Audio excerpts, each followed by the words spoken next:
This channel does not promote any violent, harmful, or illegal activities. All content provided by this channel is meant for an educational purpose only. এই মুহূর্তে যে খবরে নজর রাখতে হবে আমি পিসিআর কে বলবো বিগ ওয়ালে সেই ব্রেকিং নিউজ দেখার জন্য এই মুহূর্তে যে লেটেস্ট আপডেটে আমাদেরকে নজর রাখতেই হবে। তৃতীয় দিনেও স্বাভাবিক হলো না ইন্ডিগোর বিমান পরিষেবা।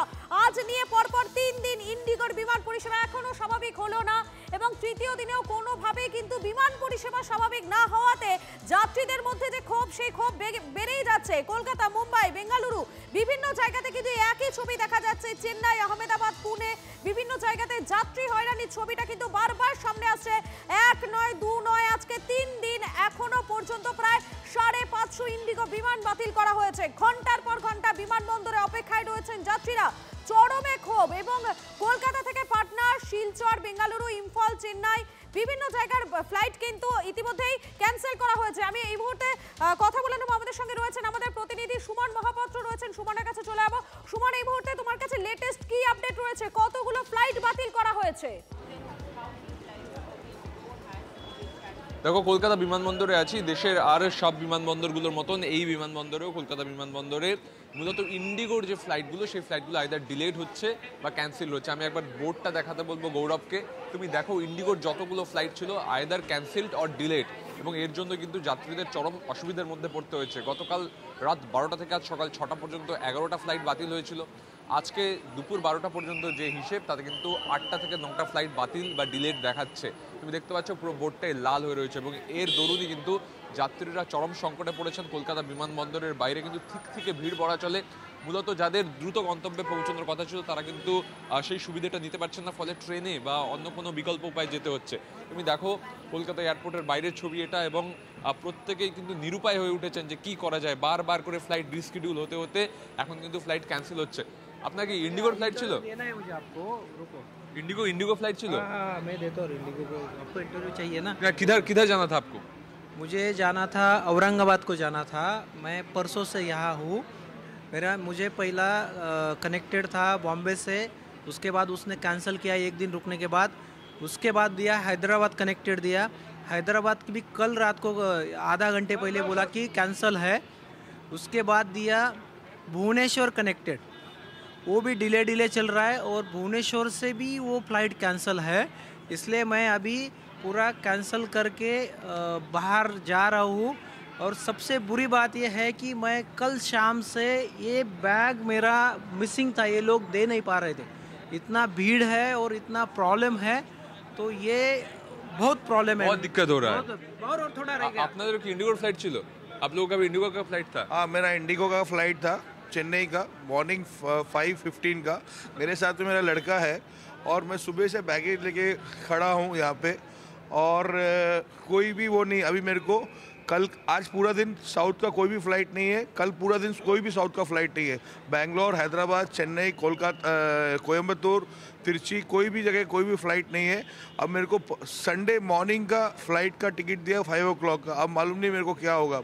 রবিবারের টিকিট পেয়েছেন তুমি বুঝতেই পারছো। দেখো, এত ব্যাগ নিয়ে এই এয়ারপোর্টেই কিন্তু থাকতে হচ্ছে এবং বারবার সমস্যা হচ্ছে। ये कोलकाता एयरपोर्ट इतना होपलेस है कि मेरे को पानी का एक ग्लास नहीं है, कुछ भी स्नैक, बच्चे के साथ कोई भी दूध, मतलब कुछ भी अरेंजमेंट नहीं है यहाँ पे। पानी दूध कुछ नहीं कुछ भी नहीं है हमारे पास। अभी क्या पे करेंगे? अभी रिफंड करने के लिए तो इन फ्लाइट का टिकट बुक करते हैं। आप बताइए, रिफंड करने के लिए आप बुक करेंगे क्या?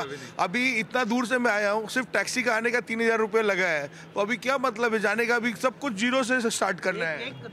दो महीने के बच्चे को लेके एक माँ 2 दिन से इधर है और वो कल लॉन्च नहीं मिला इंडिगो से, वो सामने लॉन्च के सामने ऐसी सोया है। इतना बुरा हाल है। বুঝতে পারছো বিমানবন্দরের কি অবস্থা, যে কার্যত নিরুপায় হয়ে যাত্রীরা তারা কিন্তু এয়ারপোর্টেই ঘুমোচ্ছেন, এয়ারপোর্টেই দিন কাটছে, খাবার দাবার ঠিক করে হচ্ছে না। आप लोगों का इंडिगो का फ्लाइट था, कैंसिल हो गया? सुबह 6 बजे से बैठा है, 6 बजे कैंसिल हो गया। कल का दिया, वो भी बोलता गारंटी नहीं है। आपका भी सेम है? सेम है, हम लोग तीनों जन से। किधर जाना था? हम लोग 3 जन, हम लोग को कोची जाना था। কোচি যাওয়ার ফ্লাইট ছিল, ক্যান্সেল হয়েছে। তুমি দেখতে পাচ্ছ এরকম এয়ারপোর্টের বাইরে প্রচুর মানুষ দাঁড়িয়ে রয়েছেন। তারা কিন্তু নিরুপায় হয়ে ভাবছেন যে আপাতত ট্রেনে করে যাওয়া যায় কিনা সেটা যারা ভাবছেন। যাত্রীরা রয়েছেন তারা এই মুহূর্তে কিন্তু সেখানে ঘন্টার পর ঘন্টা অপেক্ষা করছেন, কিন্তু কখন পরিস্থিতি স্বাভাবিক হবে, পরবর্তী ফ্লাইট কখন পাওয়া যাবে সে বিষয়ে এখনো পর্যন্ত স্পষ্ট তারা কিছু জানেন না। আপডেটের দিকে তুমি নজর রাখো। আপাতত তোমাকে ধন্যবাদ সুমন। আর দেশ জুড়ে ইন্ডিগোর এই যে চরম অচলাবস্থা, সে কারণেই ক্ষমা চাইল সংস্থা। অব্যবস্থার জন্য যাত্রীদের কাছে ক্ষমা চাইল ইন্ডিগো কর্তৃপক্ষ। ডিজিসিএ এবং অন্যান্য সংস্থার সঙ্গে আলোচনা চলছে জানিয়েছে ইন্ডিগো। পরিস্থিতি মোকাবিলায় আসরে অসামরিক বিমান পরিবহন মন্ত্রকও। আপাতত পরিস্থিতি স্বাভাবিক করতে কেন্দ্রের কাছে 10 দিন চেয়েছে ইন্ডিগো। প্রযুক্তিগত সমস্যা বিমান কর্মীদের কাজের বাড়তি চাপ দায়ী। 10ই ফেব্রুয়ারির মধ্যে সব সমস্যা মিটে যাবে আশ্বাস ইন্ডিগো। আরো একবার জানাবো আপনাদেরকে, দেশ জুড়ে ইন্ডিগোর বিমান পরিষেবার অচলাবস্থা, ক্ষমা চাইল সংস্থা। অব্যবস্থার জন্য যাত্রীদের কাছে ক্ষমা চাইল ইন্ডিগো কর্তৃপক্ষ। ডিজিসিএ এবং অন্যান্য সংস্থার সঙ্গে আলোচনা হয়েছে জানিয়েছে ইন্ডিগো কর্তৃপক্ষ। পরিস্থিতি মোকাবিলায় আসরে এবারে অসামরিক বিমান পরিবহন মন্ত্রক। আপাতত পরিস্থিতি স্বাভাবিক করতে কেন্দ্রের কাছে 10 দিন সময় চেয়েছে ইন্ডিগো। আবারও শহরে অগ্নিকাণ্ড, এবারে গুলশান কলোনিতে আগুন। একটি ফ্ল্যাটে অগ্নিকাণ্ড, ঘটনাস্থলে দমকলের 10টি ইঞ্জিন। আরো একবার জানাবো আপনাদেরকে, ফের শহরে অগ্নিকাণ্ড, এবারে গুলশান কলোনির একটি ফ্ল্যাটে, সেখানে আগুন লেগেছে এবং এখনো পর্যন্ত দমকলে 10টি ইঞ্জিন পৌঁছে গিয়েছে। কালো ধোঁয়ায় ঢেকে গিয়েছে পুরো এলাকা, দেখতেই পাচ্ছেন, সেই ছবি দেখাচ্ছি আপনাদেরকে। গুলশান কলোনিতে ভয়াবহ অগ্নিকাণ্ড দেখাচ্ছি আপনাদেরকে। যারা স্থানীয় বাসিন্দারা রয়েছেন তারা রীতিমতো আতঙ্কিত হয়ে পড়েছেন, তারা প্রত্যেকে বেরিয়ে এসেছেন। তবে কি কারণে আগুন সে বিষয়ে এখনো জানা যায়নি। সুজয় পাল রয়েছেন আমাদের সঙ্গে। সুজয়, ঠিক কি কারণে এই অগ্নিকাণ্ডের ঘটনা? পর্যন্ত আগুন লাগার স্পষ্ট কারণ জানা যায়নি। আপাতত যেটা জানা গিয়েছে, একটি বহুতলে সেখানে আগুন লাগে এবং আচমকাই আগুন লেগে গোটা এলাকা, গোটা ফ্ল্যাট যেটা, সেখানে রাউদাউ করে আগুন জ্বলতে থাকে। যেহেতু বহুতল এবং সেখানে অনেক মানুষের বসবাস, সেজন্য গোটা আবাসন খালি করে দেওয়া হয়। দমকলকে খবর দেওয়া হয় পুলিশের তরফ থেকে। এই মুহূর্তে দমকলে 10টি ইঞ্জিন কাজ করছে। আপাতত গুরুত্ব দেওয়া হয়েছে ইভ্যাকুয়েশন প্রসেস, অর্থাৎ যারা যারা রয়েছেন আশেপাশে তাদেরকে বের করে দেওয়া, আগুন যাতে ছড়িয়ে না পড়ে সেটা দেখা। এবং সেই কারণে দমকল ছাড়াও কলকাতা পুলিশের বিপর্যয় মোকাবিলা বাহিনী তারা সেখানে পৌঁছেছে যাতে কোনোভাবে আগুন না ছড়াতে পারে এবং কেউ যাতে আটকে না থাকেন, যাতে কোনো ক্ষয়ক্ষতি না হয়, মানুষের প্রাণহানির মতো ঘটনা না হয়, সেদিকে দমকল গুরুত্ব দিয়েছে। সেই কারণে 10টি ইঞ্জিন, তুমি বুঝতেই পারছো, যেহেতু গুলশান করণে একটা ঘিঞ্জি এলাকা, সেখানে দমকলকে ওই উচ্চতায় গিয়ে আগুন নেভানোর চেষ্টা করতে হচ্ছে। ফলে আগুন একদিকে নেভানো, তার পাশাপাশি মানুষকে বের করে নিরাপদে নিয়ে আসা, সেই দিকে গুরুত্ব দিচ্ছে দমকল এবং প্রয়োজনে আরো দমকলের ইঞ্জিন পাঠানো হতে পারে। একেবারে তুমি আমাদের সঙ্গে থাকো সুজয়। মুহূর্তে যে ছবি আপনাদেরকে দেখাচ্ছি গুলশান কলোনিতে, সেখানে দাউ দাউ করে জ্বলছে আগুন এবং দেখতেই পাচ্ছেন আপনারা, কালো ধোঁয়ায় ঢেকে গিয়েছে পুরো এলাকা। যারা স্থানীয় বাসিন্দারা তারা রীতিমতো আতঙ্কিত হয়ে পড়েছেন। তবে কি কারণে এই অগ্নিকাণ্ডের ঘটনা এখনো পর্যন্ত কিছু স্পষ্টভাবে জানা যায়নি। দেখাচ্ছি আপনাদেরকে সেই ছবি। এই মুহূর্তে আপনারা দেখতে পাচ্ছেন কালো ধোঁয়ায় ঢেকে গিয়েছে পুরো এলাকা। আগুনের লেলিহান শিখা কিভাবে দ্রুত ছড়িয়ে পড়ছে সেই ছবি আপনাদেরকে দেখাচ্ছি।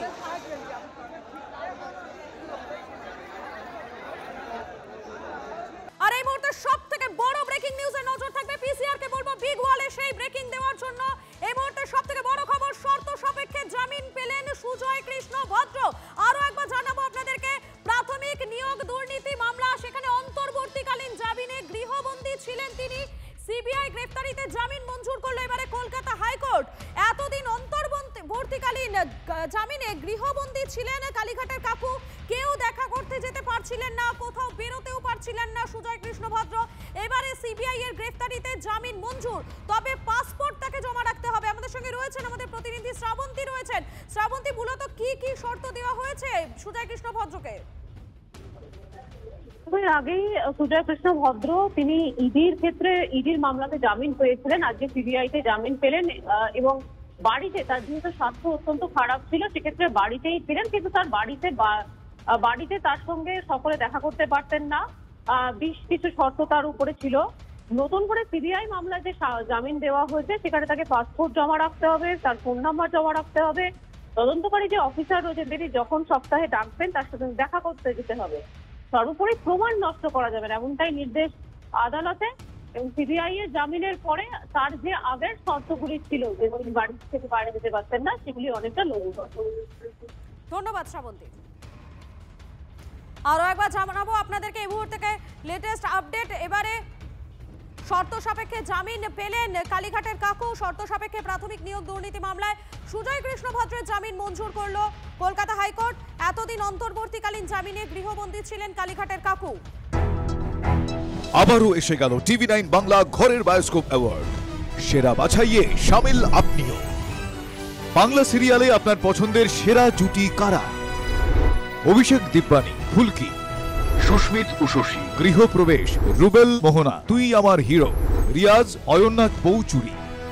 tv9bangla.com/ঘরের বায়োস্কোপ সাইটে গিয়ে ভোট দিন আপনার পছন্দের সেরা জুটিকে।